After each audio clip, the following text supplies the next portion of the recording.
председател на Republike Hrvatske, уважаеми госпожи и господа кандидати на президент на Hrvatske България, Вашето превъзходителство, скъпи гости и колеги. При посещение на държавни глави, сравнително рядък случаят, те да степят като университет болница. Това не ни изкърпява особено, защото университетът и науката дадат високо на преводно завижение на националните държавни глави. Също така не се е пробвано особено, когато виждали гостите колко предвиждали нови грешки. Понякога това е разумно изпълнение на бюджета друг и не оставя особени впечатления за напрежението в държавната земеделна администрация. Когато обаче след посещение се изключва мислено и оправдание на много по-логични и общи интереси на колеги, ние следва както да благодарим, така и да се радваме, че от зрително университет могат да се появят инвестиции, които на практика осъществяват най-доброто на университета. Наред с семейството, трудовата традиция и другата нация. Такъв е днес случай. Софийски университет може да е горд, че днес предоставя своята Аула за лекция на Grabar Kitarović, председател на Hrvatската Republike, една от най-много учени на държавата висока държавен пост. Естествено, в подобни случаи, отгласно може да се говори в историческа среда, която в повечето случаи ние сме били съюзници и победи и загуби, за особените връзки, тръгващи от някогашния славянски идиом и глаголицата, за настоящите и бъдещите в двете страни, стоящи от двете края на България. Казах, горди сме не само с това състоятелството, че пред нас е колега, стигнало до най-висшия държавен пост за пазването към университета. Става дума за колега, пример на интердисциплинарност, съчетаващ филологическо образование на медицински и спадисти фотографист, с практика на преводач на основополагащи философски трудови текстове, теоретик на политическо текста и реализатор на политически убеждения. Да знаем, дали е самата Колинда Grabar Kitarović, това е така, но все пак ми се струва, че не можем да попирим началото на един път втори университет по препитане на теория и практика. То започва някакво случайно, след политическо образование и самообразование на една от висшите от гимназията в Jheko. Имаща щастие да завърши своето средно образование в тежко положение, допустим за някакво образование. След дипломирането филологически обсек на Наградното свeučilište, както и днес е така на Великия университет. Споменатият път започва от един превод, именно през 1951 Kolinda Grabar, все още не Kitarović. Превежда от португалски на хърватски едно от най-значимите философски произведения на бразилско-хърватския философ Jheko Dimitrov, дружени Хайдегер, обвиняни от Хайдегер. И в него се подчертава опасността от нужната безотговорност именно на свръхчовешки цели, с които се разкривали тайните на идеята. Тази книга програма пъти на Kolinda Grabar и науката и политиката, благодарение на Magna тогавашен министър на образованието и науката в Хърватска. И тук имаме една особена връзка с нашия университет. Професор Чович е един от нашите най-добри партньори в организацията на съвместни програми, особено програмата „Откривайте“. В нашето издателство се превежда и някакво, но да се върнем в споменатия превод. Преводът на Kolinda Grabar и събития в хърватската обществена и политическа мисъл доминирали тогава от особения праксис марксизъм и произтича от него фундаментална антология от близък на национал-социализъм тип. Както Ohridski и Kolinda Grabar изповядат една друга антология на откритостта, на свободата и на взаимното разбирателство, което не е свързано с задължителното налагане на гледащи, а именно зачитането на реалността, проявяваща се в различие, което обаче може да бъде разисквано, а не унищожавано в името на въобразение. И тук аз да кажа нещо за преводачната политика. Когато говорим и видим за служебните резултати на Kolinda Grabar Kitarović, от отговорник на международното отношение на Министерството на образованието и науката и с министър на външните работи и главен координатор по присъединителния процес на Хърватска на Европейския съюз, посланик на Съединените американски щати, помощник на генералния секретар на НАТО и днес председател на Република Хърватска, ние виждаме един преводач в най-добрия смисъл на думата. Посредник на здравомислието, филологически консервативен привърженик на правила и същевременно отворен човек на особеността на речта и нациите. Тази отвореност, особена с това далматинско-приморска мекота, захарска твърдост и куповарска ирония, се надявам да публики в лекцията, която ще даде пред вас госпожа Kolinda Grabar Kitarović. Тя е на тема We all must be one at the table of uniting. изразява прекрасната идея древния смисъл на събеседване като се на истина. Тази истина се изгражда в диалог и се надявам този диалог да продължи. Няколко въпроса, които искаш да можете да дадете.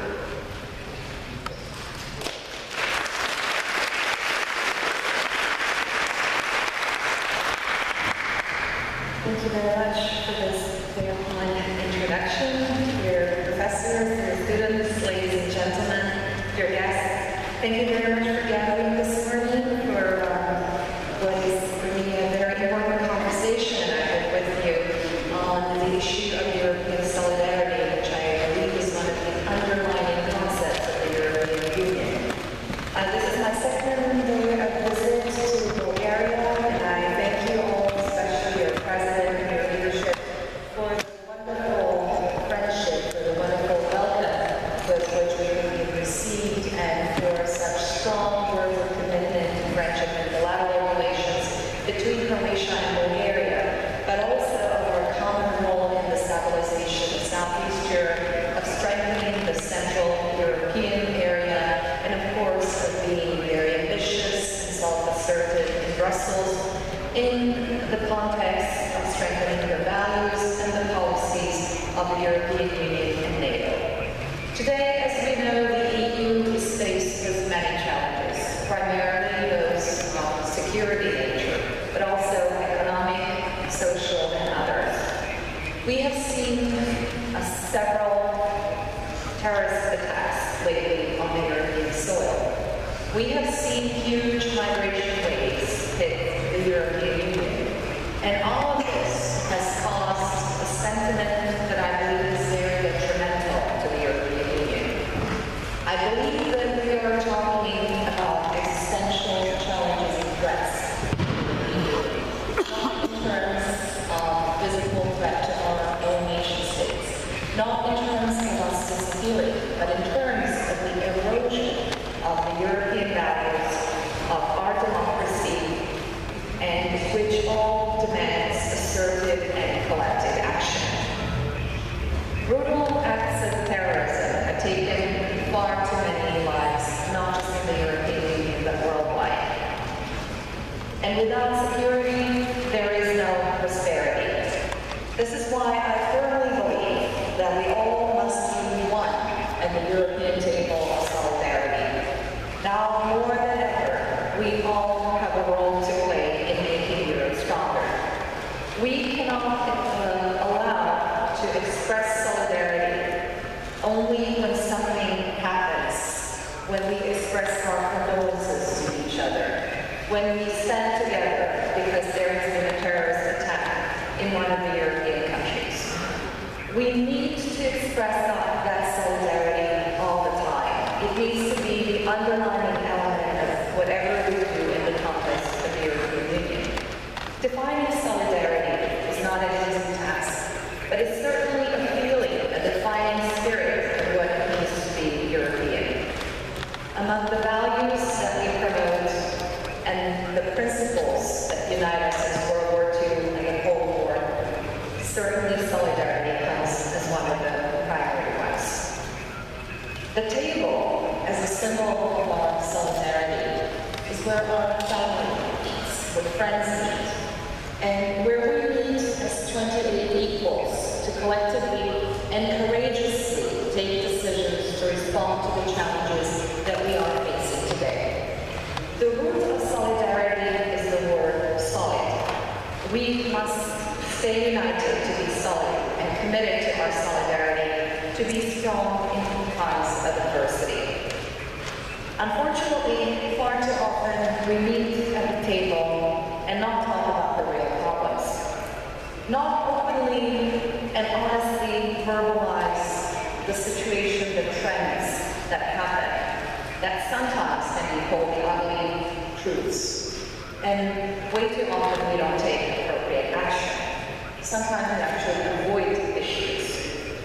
When I talk about the realities that we are not willing to accept, or the so-called ugly truths, I'm thinking about issues that we should be talking about, but are currently not on the table. Here is just a few examples. When we talk about migration rates in Europe, We have to be aware of the fact that so far about 1.2 million people are refugees or migrants on the soil of the European Union. If you compare that number to Lebanon, for instance, which has already taken 1.2 million people as well, however, has a population of 4.5 million, which is 100 times smaller than the European Union, we have to see the dimension of the problem that we're facing with. We have to recognize the fact that there are countries who are carrying a great burden of the refugee crisis. But we also have to be mindful that the refugee or the migrant crisis is not a short-term or one-term occurrence. We have to be mindful of the fact that this is a crisis that will be here for years to come, that is here to stay. We're not talking about just the 1.2 million people who are already in the European Union. We're talking about millions of others who are currently in the North African and Mediterranean and Middle Eastern region, but also about 50 to 60 million people more who are migrating all over the world due to different reasons. From poverty to hunger, from illiteracy to radicalization, to war, to terrorism, to climate change. These are all long-term reasons that will require long-term action. And we cannot solve the current problem just by talking about quota only. We have to face the root causes and not just the effects of the crisis. According to Eurostat, in 2015, only 29% of the migrants and refugees that came to Europe were from Syria. As I said, many millions more on the move in the world. We all acknowledge their right for a better life. But is it the responsibility of the EU? Does the EU have the integration, the absorption capacity to take in the misery of the world? Since we're talking mostly about economic migrants and we continue to have economic disparities within the EU itself, we do have to question that capability. Therefore, the resolution of that problem applies in other areas. Yes, terrorism occurs globally daily, yet we seem to show concern and solidarity only when it happens in Europe. We should have been more assertive in our foreign policy earlier to prevent these acts and attacks and to address the issue at their root. Refugees and migrants are not terrorists. Islam is a religion of peace. However, the fact of the matter is that terrorists have been misusing the migration waves and routes, and they have infiltrated the migration routes. How much of that is our own fault for not having devised policies earlier in order to coordinate better, to share information, and to be able to prevent attacks on the European soil more efficiently? These are just a few of those unpleasant truths or questions that we seem to be avoiding in our conversations. I firmly believe that security and solidarity must come first, and that these are prerequisites to economic prosperity. We must reach a solid consensus on these issues at all levels of society. And when we discuss the importance of European solidarity, I would like to discuss it in the context of three main issues, where I also see the possible solutions and certainly platform for action for the issues that we're dealing with today, and to strengthen the positions of both Croatia, Bulgaria, Southeast and Central Europe, and the European Union in general.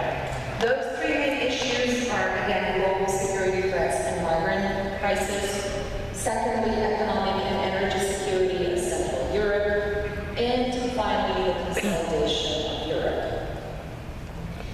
All of these issues are discussed in Brussels on a regular basis. However, meetings are not enough. Dialogue is not policy, although it's crucial to creating policy. We need a common vision with clear decisions and agreed actions. We need a strong, cohesive, common foreign and security policy in the Union and a strong platform for action. Looking at our current situation, I think that we have a lot to learn from Publius Musculus, who flourished in the 1st century BC, a Roman slave from Syria, who was freed from his whip and became a Latin writer. And he said, "Where there is unity, there is always victory." We shouldn't have to go back 2,000 years to know this. We should know this from our daily lives and experiences, from history lessons, from participating in team sports, for instance. However, it seems that we have forgotten this lesson. In Europe, we seem to be currently moving in different directions instead of coming closer together when faced with new challenges. It is all as though we were waiting for someone else to make the difficult decisions for us. We all have a responsibility, regardless of the size of our geographical region, to have the courage to make decisions and to act in the world today.